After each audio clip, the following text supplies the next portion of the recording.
We're seeing Bitcoin infiltrate Wall Street in many, many ways. You don't quite see it that way. You look at it as more like Wall Street is infiltrating Bitcoin. Inviting the suit corners, inviting the politicians to the party. Some people may think it's a necessary evil. I don't. When Michael Saylor tells you that he thinks it's a good idea, it might be a good idea for Michael Saylor. It's not a good idea for plebs. I don't think Bitcoiners know how nefarious the people in charge really are. If you're a Bitcoin maxi, whoever was mining that Bitcoin in Iran, we need those people. The same people that had 600,000 Bitcoin stolen in Venezuela, whether they're good or bad guys or not, I got news to you. That was keeping the guardians that we know are inside the gate in Washington, D.C. at bay. But right now, we're at the seed stage, and the seed stage requires you to self-custody your Bitcoin. Do not listen to the suit corners. Do not listen to the treasury companies. Keep buying it as much as you can, and then make sure that you build your citadel wherever it is. Archie. Bitcoin's come a long way. Just in the time that I've been in Bitcoin, which is 5 years, just over 5 years. Bitcoin Archive is 5 years officially. And I first bought Bitcoin, I think it was in October 2020, a couple of months after Saylor made his announcement as well. And so we've seen all of the things that we were talking about. We can call it a cycle, last cycle, 2020, 2021, 2022. It's going to happen. Wall Street, Bitcoin is going to take over Wall Street. The ETF launched, most successful ETF launch in the history of United States finance. Wildly successful. We're seeing all the banks now, one after the other, like dominoes, saying either going to recommend Bitcoin through their investment advisors, one even going as high as 4% allocation after starting at 1%. They're going to enable their customers to buy Bitcoin through their internet banking and all these sorts of things. Bitcoin trading facilities are being set up through their brokerage services. We're seeing Bitcoin infiltrate Wall Street in many, many ways, but you don't quite see it that way. You look at it as more like Wall Street is infiltrating Bitcoin. Tell us a little bit about what you see and what you think some of the things that we should be cautious about right now. Suit coiners are not your friend. They never will be. Now, do we like to have adversaries in Bitcoin? Do we need them from game theory? Yes. But just remember something. Inviting the suit corners, inviting the politicians to the party, some people may think it's a necessary evil. I don't. They will try to centralize Bitcoin. They will try to convince you of some of the things that you just said. Let us custody your Bitcoin so we can give you leverage, so we can give you financialization and securitization of your Bitcoin. Never allow a suit coiner or a politician to get you to that level. You self-custody your Bitcoin. When Michael Saylor tells you that he thinks it's a good idea, it might be a good idea for Michael Saylor because he may have a side deal with the Treasury Department. It's not a good idea for plebs. I'm a pleb, you're a pleb. And the ethos of Bitcoin for me has never changed. I don't care if the banks and the politicians get in. They need Bitcoin more than Bitcoin needs them. Don't ever forget that. They are the double agent spies for the banks. The bankers are our enemy. Never forget that. We just saw it in the news. When Brian Armstrong comes out, who most Bitcoiners can't stand, and actually tells the truth that this bill that's out is an absolute devastation. It's a kiss for the bankers because of the leverage on stablecoins. You need to understand what the goal is here. They can't beat Bitcoin, so they are going to try their best to centralize it. And there's going to be partners, people who right now, Bitcoiners look as our friends, like the people in Tether. They're not our friends either. Are they a necessary evil through the evolution? I said to Archie the other day on my deck, I'm going to use the analogy here again. Where we are in Bitcoin is where a tree is at a seed stage. When you are a seed, the act of germination is devastating to the seed. But when you sit on my deck and look at a tree that's fully formed 50 years later and go, maybe that devastation wasn't so bad. Because now there's tropical birds in the tree, there's nests, there's fruit growing on the tree. So down the road, the story you're being sold may be good.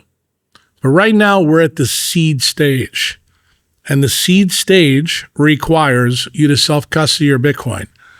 Do not put your Bitcoin at risk. Do not listen to the grifters. Do not listen to the suit coiners.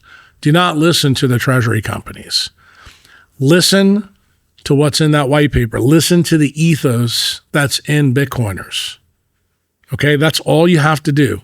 Own it, keep buying it as much as you can, and then make sure that you build your citadel wherever it is and stay in communication with other Bitcoin maxis, other orange people. I've said this to Marty Ben on his podcast, and I'm saying it to you.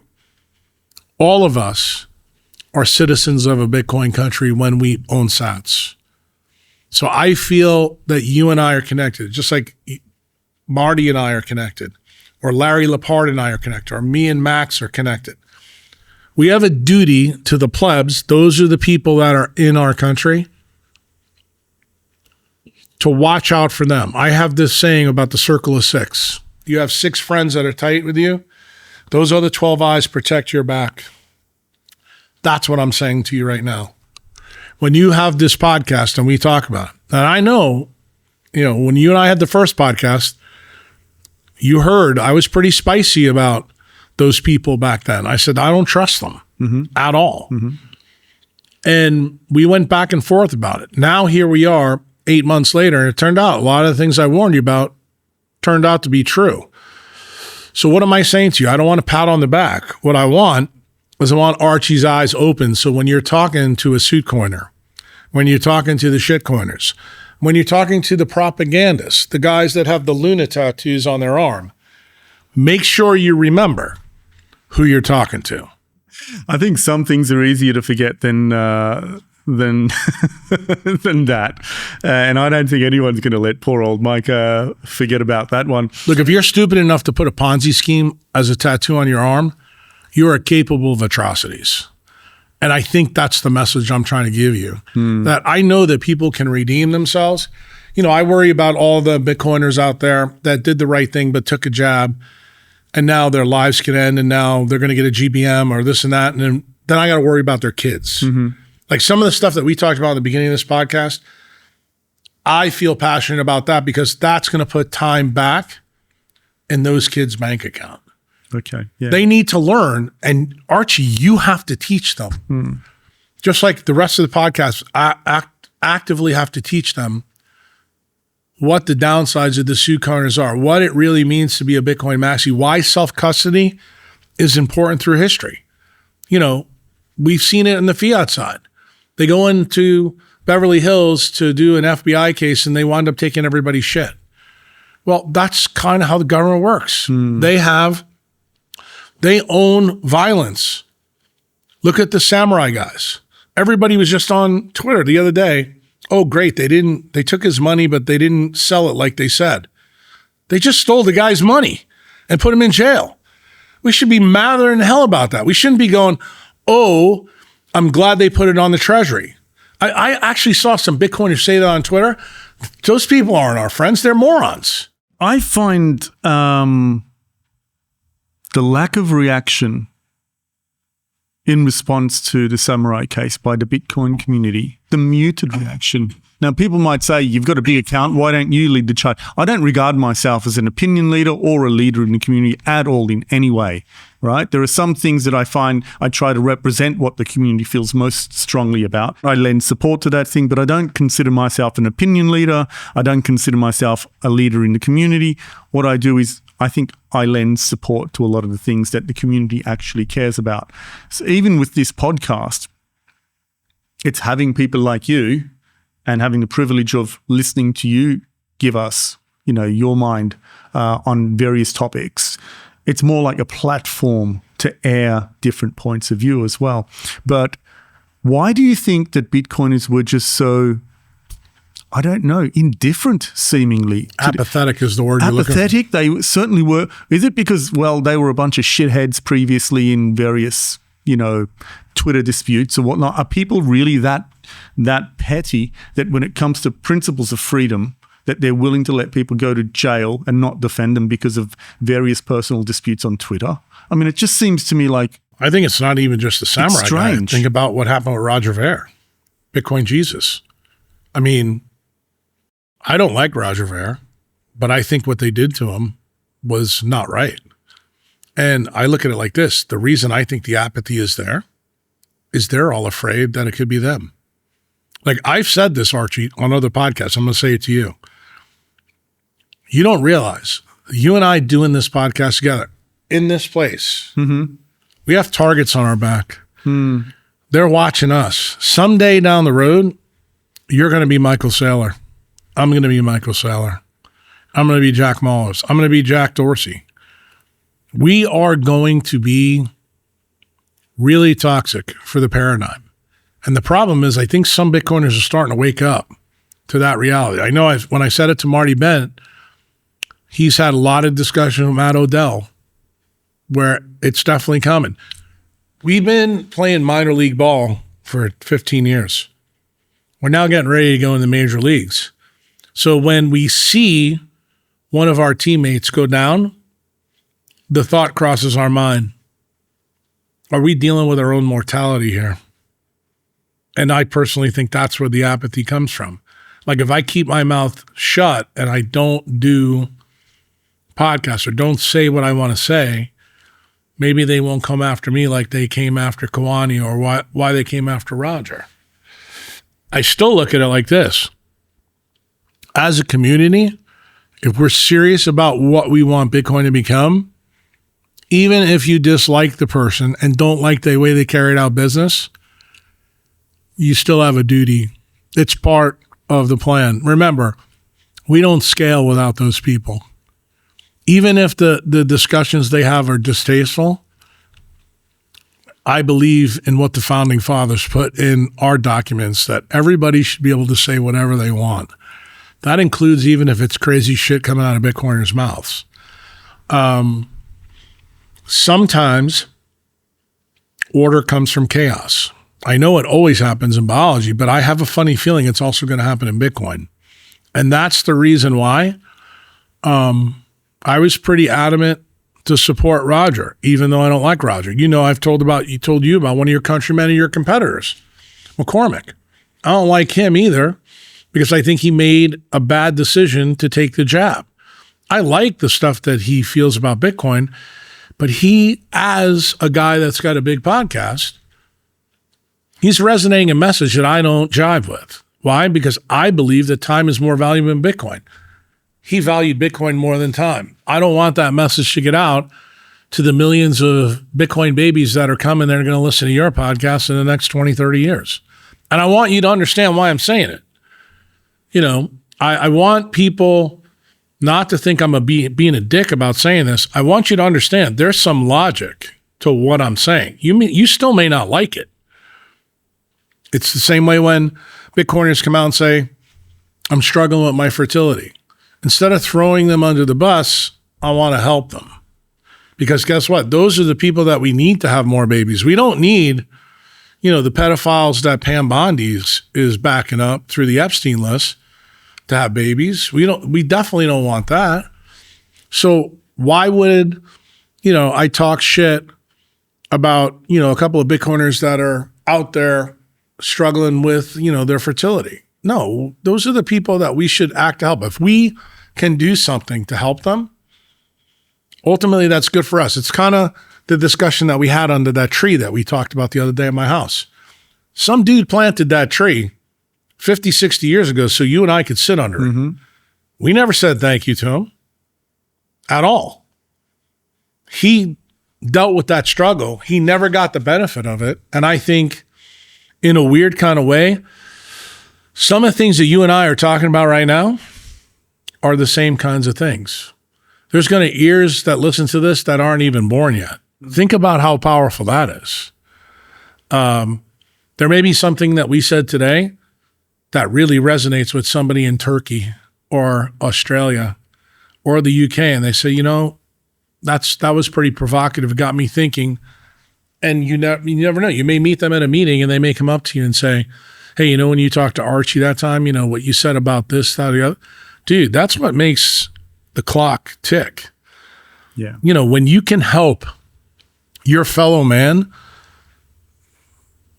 and you're not getting fucking paid back for it, that's something to celebrate, dude. So when you tell me that you just have a podcast and you do this, I tell you bullshit. I think that's total fucking bullshit. You're doing way more than you think. This is like NBC, CBS, Fox News for Bitcoin. I've told my good friend, Max, I told you this. Max needs to get back in the game. I'm trying to get him. Yeah. And Max he's got important things to bring to the table because he's already got most of the cycles of the people that are in. The same thing.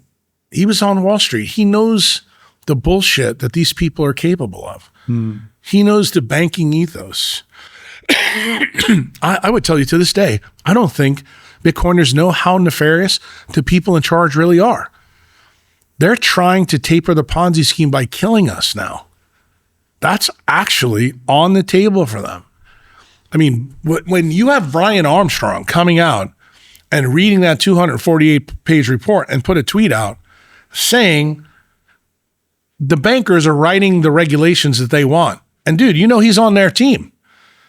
That says something. Like, I don't like him, but I sure like what he did about that bill, that it was kind of like Archie coming in here and closing his eyes and hitting the default switch. And Brian Armstrong realizing, fuck, I need to speak up because this is wrong. Dude, that kind of shit, that gets my respect. Like when you're a salmon, you swim upstream and you say something that's unpopular to a group of people, not only because you believe it, but because you believe the message needs to be shared, bro, that's powerful. That's fucking Bitcoin. That's what freedom is. That's what freedom of speech is. That's what life, liberty, and the pursuit of happiness is all about. So pardon me if I look at it a little bit differently than you do. I think what you do is really important. No, I think we do look at it in exactly the same way, but perhaps I didn't make it clear what I meant. I just meant that I'm not injecting myself into the conversation as a persona or personality. What I try to do is give voice to the community's concerns and values. So I'm not trying to become a champion of the community as such. I would hope that this podcast will turn out to be something quite significant. Otherwise, I wouldn't be doing it. So I agree with you. Where to from here, Dr. Kruse? So one of the things is this suit coiner thing is a really interesting phenomenon because on the one hand, I think it's inevitable and that it was always going to be part of the Bitcoin journey. Number two, I think, your cold stack should be without compromise in exactly the way you've described.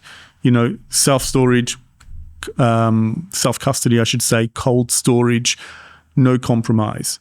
But, many people don't have 100% allocation to Bitcoin. And they do, and this rising, developing Bitcoin finance ecosystem, for want of a better phrase, is something that's going to be done anyway. Is it not the right of every Bitcoiner, if they choose, to make some kind of allocation to participate in that economy in some way that they feel is in proportion to the risk they're willing to take, so long as they do not confuse it with holding real Bitcoin in self-custody? I think so, but I would take it a step further. Realize what? I said this to you earlier. Everybody needs to go buy Sun Tzu's book, The Art of War. To understand the enemy, you must become the enemy. You have to understand how the bankers think. Mm-hmm. What is the goal of the suit coiners and the treasury companies? To centralize Bitcoin. How do you do that best? Through the node network. We cannot let that network become compromised ever. So there's the number go up crowd and the other big change that's going to happen evolutionary wise. I think everybody who's a Bitcoiner needs to run a node, and the node needs to be adversarial to the dominant paradigm. We just lived through this with the core versus Knox debate. We found out that some of the most trusted core developers gave us really bad advice. They need to be punished for it. They need to be held accountable for it. Not that I'm telling you to string them up like I want to string up Fauci and Daszak, but accountable enough that I believe that Adam Back and Loop need to go on a stage and have real conversation in front of real Bitcoiners, explain. And do I think that both of them have enough Bitcoin that the people that did get their Bitcoin taken away, I'd like to see their peers put pressure on them to make those people whole again based on what they said. If you're really a true Bitcoiner and you truly believe the bullshit that you sold to people, well, the mother in Kansas City who lost 0.8 Bitcoin, I'd like to see Adam Back make her whole. I'd like to see Jameson Loop do something nice for that grocery clerk in Maine who lost 0.37 Bitcoin because they trusted their advice. That to me, that's paying it forward. Now, would it also show us that these guys really believe their own bullshit and they just made a mistake? Maybe. But they have to regain our trust. Remember what proof of work means. Trust. If we're in this together, let's do it right.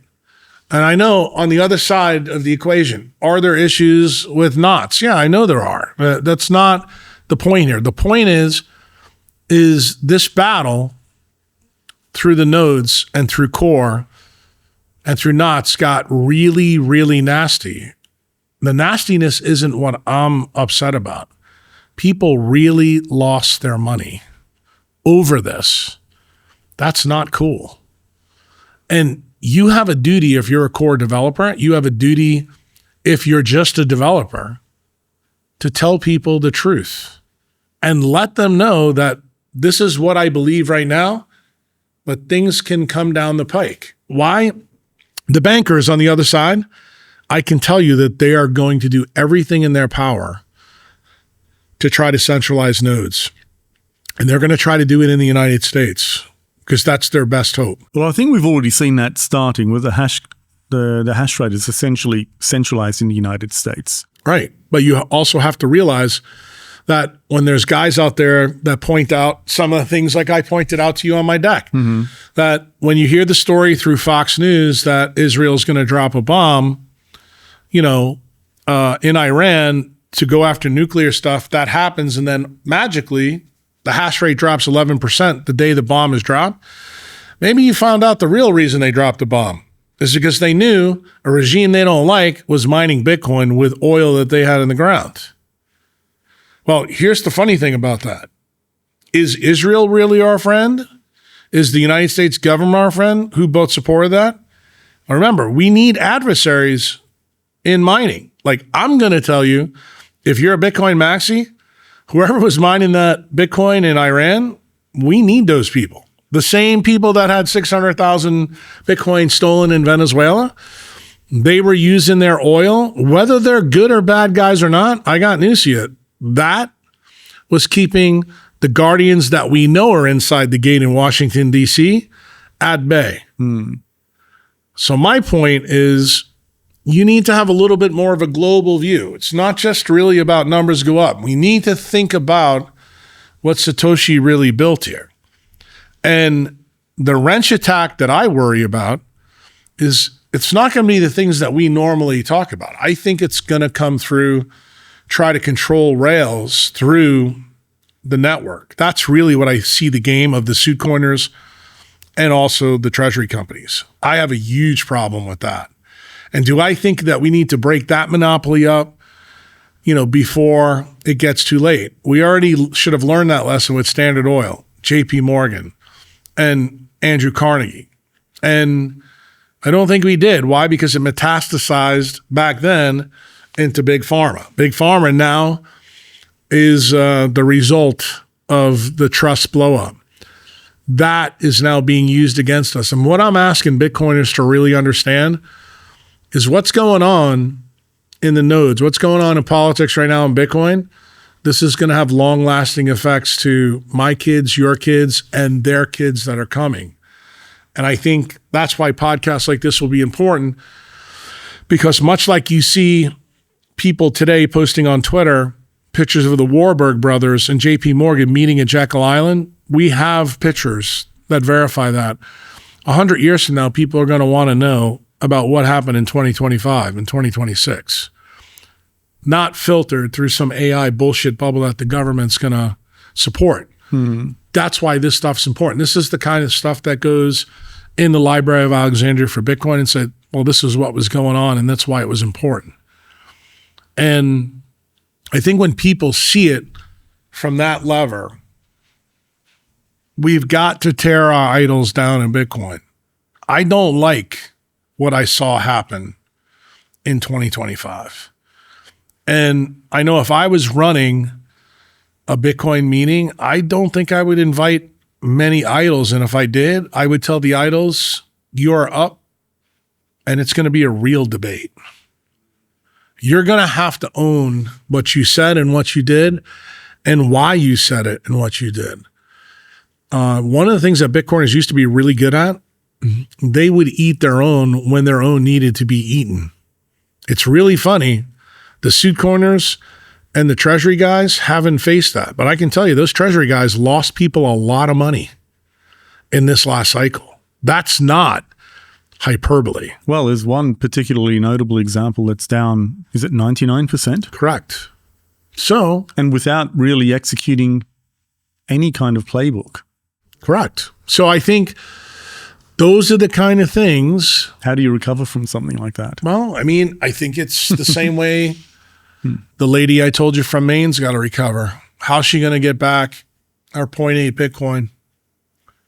And I think that's what we have to do. Like, I can tell you as a physician, if I told the patient to do something and it led to a bad outcome, there is a system in place that holds me to task about that. That system doesn't exist in Bitcoin. The only way it exists is if we see to it. We've got to stop making these guys famous, stop paying their plane flights, stop spending, $12,000 on whale tickets to go spend some time in the back talking to fucking Adam Back, especially when he makes bad fucking tweets and gives people bad ideas. Where I'd pay $12,000 to see Adam Back is put him in front of me and let's have an M&M conference and let's talk fucking real talk. That's a different kind of situation. Why? Because that's good for the community. That's where steel sharpens steel so that these things don't happen again, so that you don't get high off your own back. That's really, really important, because little people who may never be able to recover their 0.8 Bitcoin, it's done. And we need to realize those people, they could have a baby that could be the second version of Satoshi Nakamoto. And we need to think about things like that.